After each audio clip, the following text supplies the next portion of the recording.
Welcome to Friday Night Games. I'm your host, JComX, and this is the show where I take you on a ride through video games. Where to start on our journey? Well, since I grew up with a Super Nintendo as my first video game console, I'm a big Nintendo fan. So let's start there, and why not start from the very beginning? Let's go back to 1981, where Nintendo's flagship mascot was born. That's right, I'm talking about the arcade classic Donkey Kong. Specifically, I'll be playing the 1985 NES port of the game via the NES Classic Edition. Now, I'm no expert on video games, and there's already a vast number of videos you can find about the history of this game if you want all the juicy deets. After all, this game is a massive part of pop culture history and the birth of two of the most famous Nintendo characters of all time. But for those unaware, here's how the game came into existence. Nintendo's president, Hiroshi Yamauchi, was trying to break into the North American arcade market after some failure. He tasked a young new hire, Shigeru Miyamoto, to develop a new game. At the time, space shooter games like Space Invaders were very popular. Miyamoto wanted to make a different type of game, one based on Popeye the Sailor. Unable to get the license, he switched the three title characters into new original ones and made a game revolving around the concept of jumping.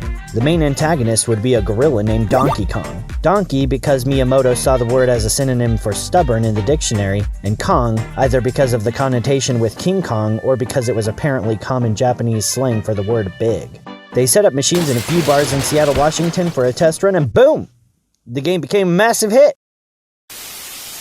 What are you looking to get out of it? I'd like to get $2,500 out of it. This is an original Donkey Kong cap. Somewhere between $600 to $800. That's it?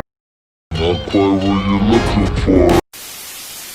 Since we're playing the NES version of the game, let's take a look at the back of the box for our first look.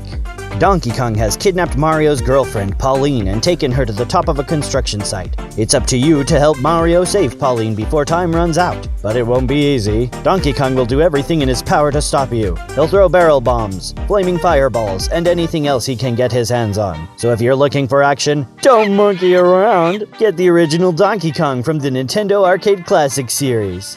Originally, the player character was just called Jumpman, but by the time the NES version of the game came out, he had already starred in several other games and now had the name Mario.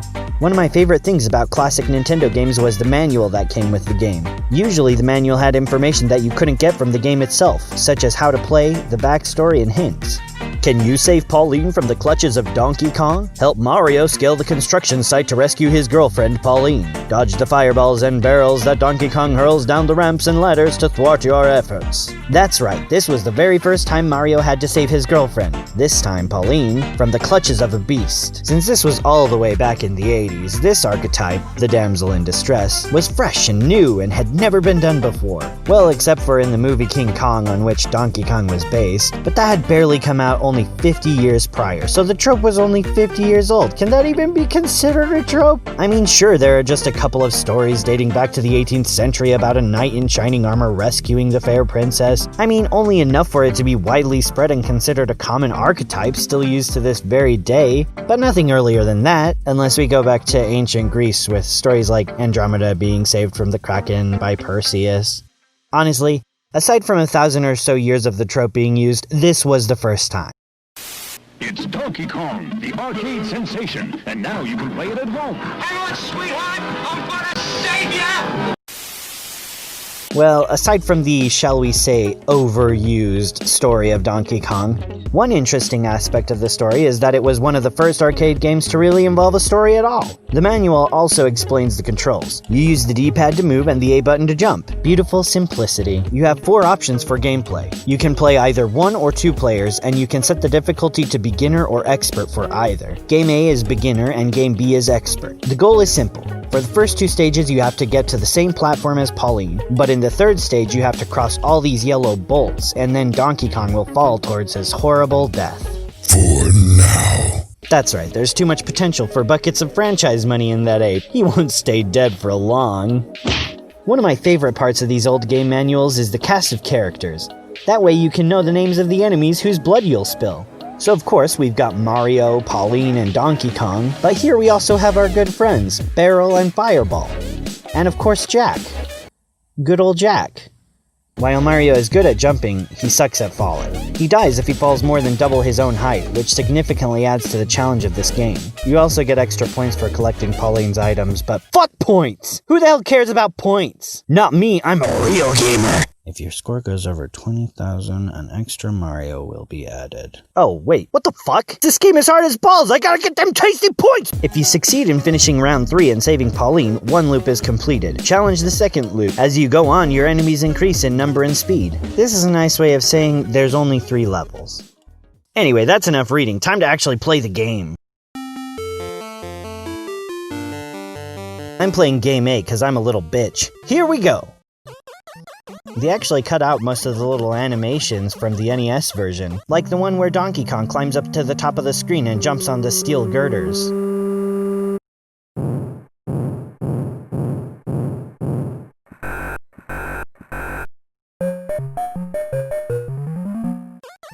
I love everything about this game. The colors, the sounds, the way Jumpman's little feet go. It's so charming! Oh, the hammer! This is where girls become women and you get your first true taste of absolute power! No wonder the world is in such disarray! How could anyone give up such splendorous feelings of control? I've gone mad with power! Oh, it wore off. Yeah, well. Another thing that gets cut in the NES version is the cement factory level that has conveyor belts. I only know about that level because a full port of the arcade game is included in Donkey Kong 64. In that game, you have to beat the entire arcade game just to get a golden banana, and then a second time to beat the game and start his balls! Fuck that stupid— Sorry, I lost my cool. We'll get to that another day. Anyway, this version feels much easier. There's one less stage and I can use the NES controller, which just has 2 buttons on it. The 75-meter level is a stage in Smash Bros, as many of you know. In that game, it's also bullshit, and home of one of the most inexplicably impossible and frustrating battles of World of Light. But I digress. 75 meters isn't too bad once you've done it a few times. And to top it all off, you get to meet Jack for the first time. Hey, Jack.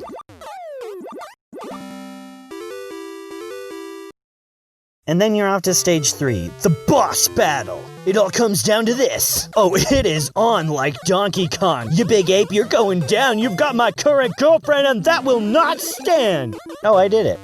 That was pretty easy. I'm ready for Game B. Let's do this. No more pleb shit. Oh yeah, go Mario. Ha ha ha. Damn it. First life lost, no worries. We can recover. Ha! Gotcha, DK! Alright, 75 meters, here we go! You know, the other levels definitely seem a bit harder, but 75 meters just kind of feels like the same level again. Got him! Alright, time to knock out Donkey Kong's more powerful, resurrected form. Alright. Got 1 bolt, 2 bolts, nice! Alright, I'm gonna climb up this ladder and get that parasol. Oh, fuck! Ah! Oh, I'm safe. Nailed it! Alright, I'm gonna be ready with this hammer in case any of them want a beef. Come at me, you crimson cowards! Oh, here he comes! Wait. Fuck it. Dude, I'm gonna fucking wreck this level. I've only got 2 left already. Ha ha! Look at me go! Shit!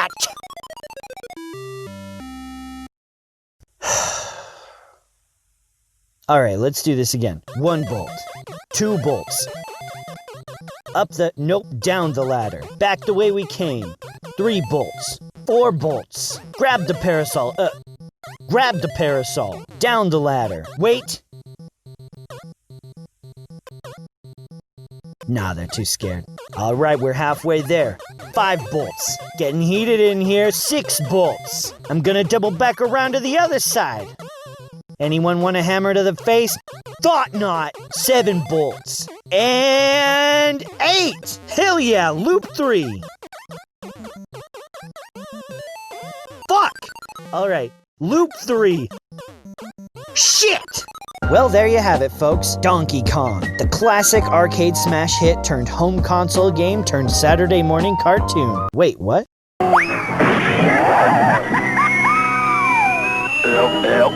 L.